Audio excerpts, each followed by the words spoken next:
sholat isya diringkas oleh guru dengan videonya dengan judul Isya miliknya Punokawan. Ini sesuatu hal ringkasan ya, agar para pemirsa khususnya manusia di era sekarang ya, karena tidak paham atau tidak mengerti, menjadikan pemahaman itu hilang atau sesuatu yang disebut nilai luhur atau nilai kebenaran hilang karena tidak adanya sesuatu pemahaman yang tepat. Maka melalui video ini diulas oleh guru ya. Bismillahirrahmanirrahim para murid dan santri. Kembali lagi tentang berbicara Islam ya. Cara berbicaranya begini atau berpikirnya. Islam ini sejak 6-7 Masehi, caranya begitu. Artinya ini peradaban masa lampau. Nah, karena itu dari Jawa, maka dikunci oleh orang-orang terdahulu menjadi satu hal yang baku, disebutlah menjadi bahasa Isya. Isya menerangkan 4. Di situ ada satu bahasan, ada leluhur kita membuat suatu kalimat, mungkin bahasa sekarang sebagai bentuk doa atau harapan. Judulnya kan ada namanya sapu jagat itu.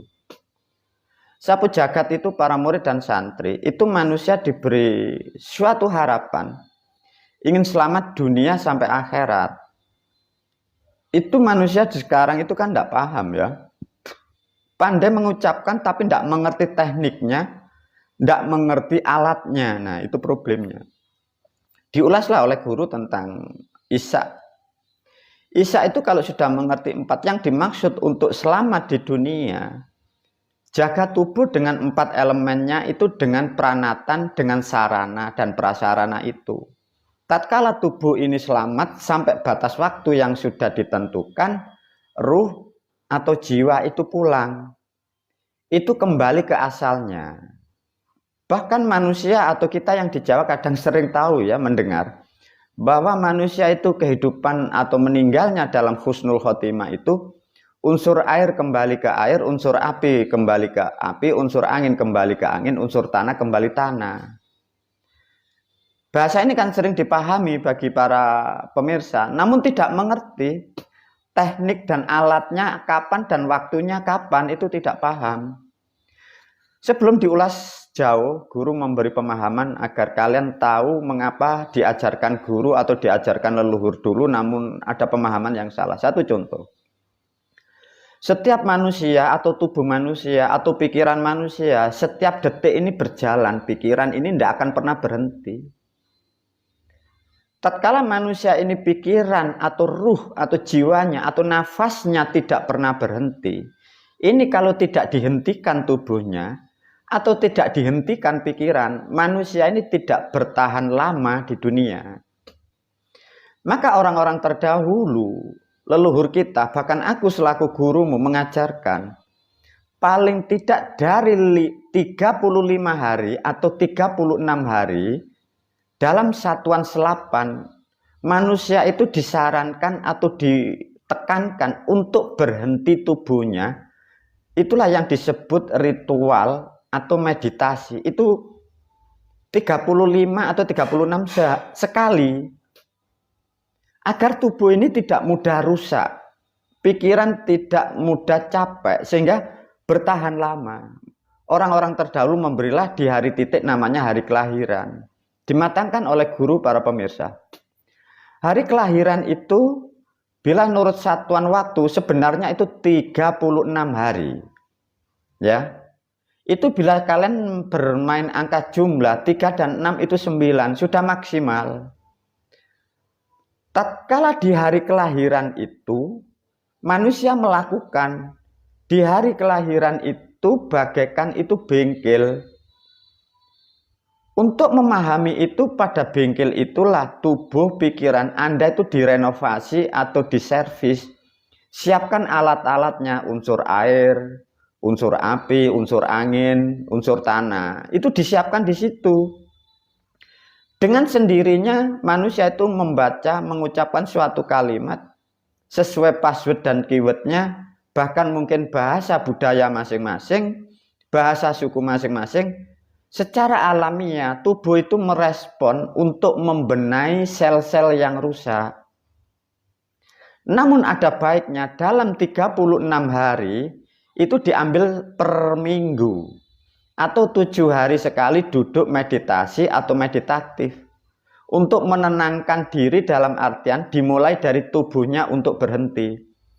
Pentingnya untuk melakukan duduk atau meditasi atau berdoa seperti itu, manfaatnya kepada manusia itu sendiri.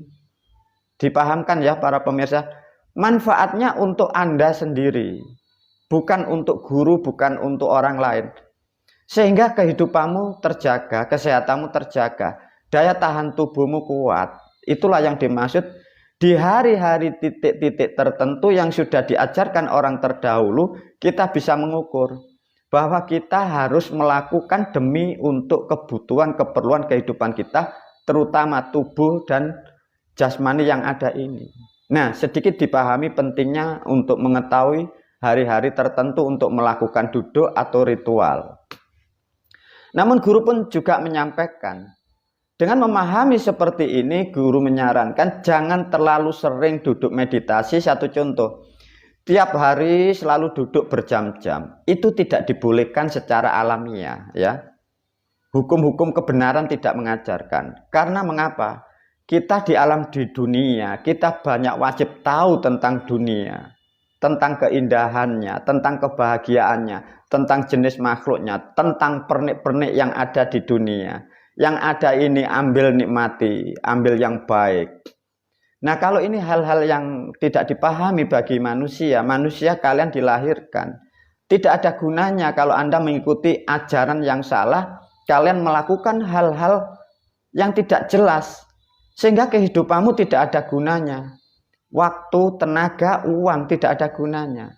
Lantas bagaimana guru sedikit menyinggung ya. Ada manusia hartanya triliun bahkan miliaran.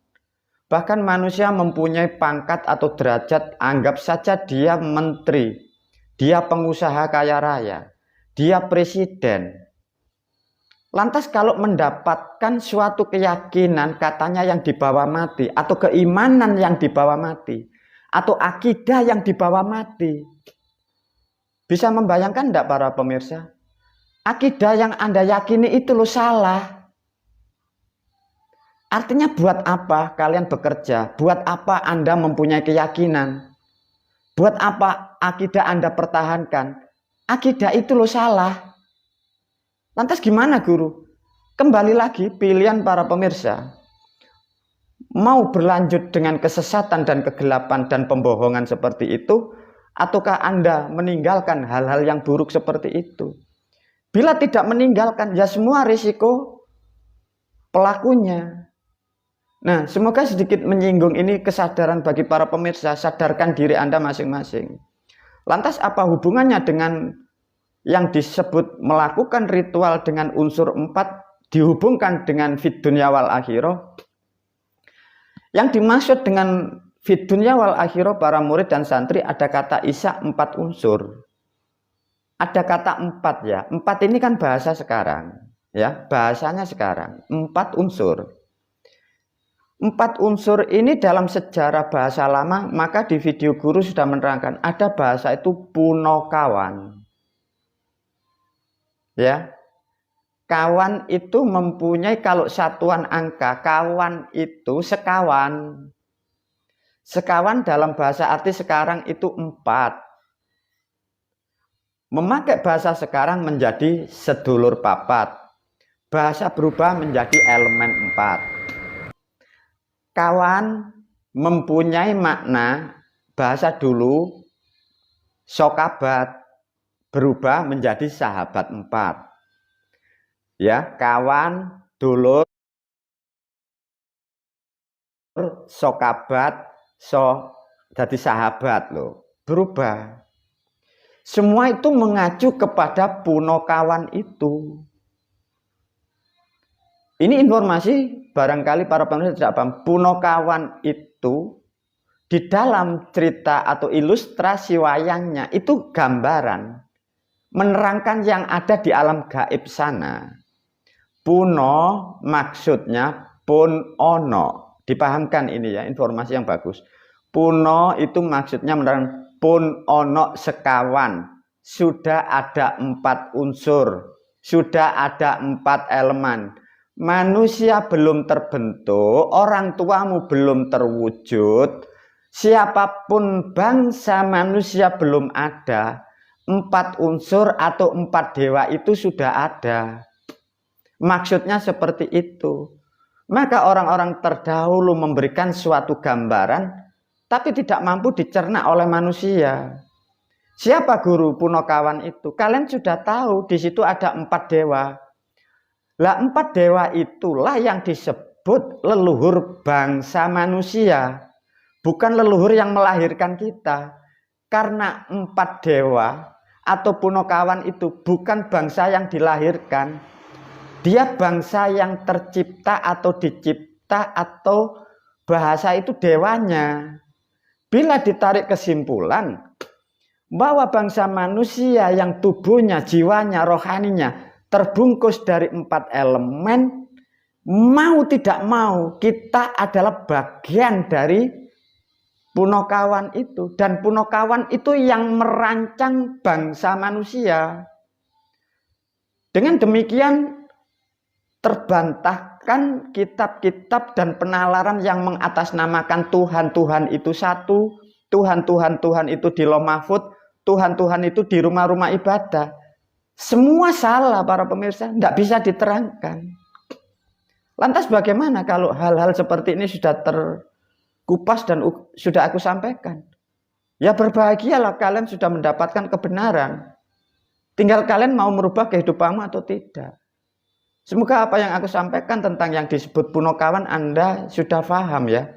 Semua seperti itu karena itu miliaran tahun ya. Di situ ada sosoknya, pelakunya, membuat tubuh manusia. Sebagai ilustrasi, coba diajarkan teknik ya, atau kecerdasan, atau untuk pembuktian. Makhluk belum ada, 4 unsur sudah ada.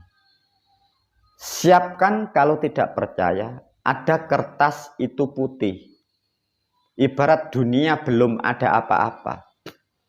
Silakan bikin 4 garis atau bentuklah dari kertas putih itu membentuk kotak atau segi 4. Dengan terbentuknya gambar kotak itu, otomatis terbentuk sendirinya titik tengahnya. Bisa dirasional enggak ini? Dari lembaran yang putih tidak ada apa-apa, adanya garis berupa bentuk kotak. Tatkala kotak sudah terbentuk, sisi timur, selatan, barat, dan utara, ada titik tengahnya enggak? Dengan sendirinya terbentuk sudut tengah. Apa dalam artian? Sesungguhnya alam yang ada di dunia, bagi manusia kita yang ada di atas bumi, semua terbentuk dari kekuasaan dari 4 dewa itu. Lantas bagaimana 1400 tahun manusia berhayal ada Tuhan satu dan tidak bisa diduakan? Terbantahkan semua kitab yang ada di dunia yang menerangkan nilai Tuhan-Tuhan. Semua terbantahkan yang mengatakan dari Quran itu suatu petunjuk. Hadis dan dalil semua terbantahkan dengan teori dan hal yang suatu benar seperti ini. Tinggal para pemirsa, rakyat dan umat di seluruh dunia, khususnya di negara Kesatuan Republik Indonesia. Inkah Anda menjerumuskan dirimu dan keluargamu mengikuti kelompok-kelompok jamaah-jamaah yang sesat dan menyesatkan, orang-orang yang tidak jelas kitabnya pun juga salah?